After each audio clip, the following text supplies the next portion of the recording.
Ay nako, naglakad kami na naman. Pero ito, napagod si Lakay na naglakad. Kaya ito, umupo dito sa bus stop. Baka mamaya hintuan tayo ng bus dito. Sige ka.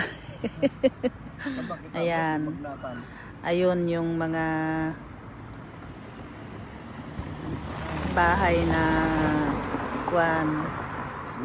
doon nagrent kami noon, pero ngayon, pero malapit din doon sa nabili naming bahay, sa awa ng Diyos. Kaya medyo hindi kami nahirapan na naglipat. Ayan, ito yung daming mga taong mga bata na naglalaro doon sa playground. Ito, ayan si Lakay.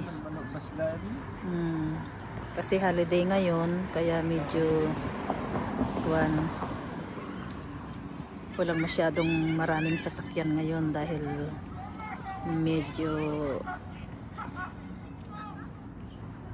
walang sasakyan. Kasi walang sasakyan nga,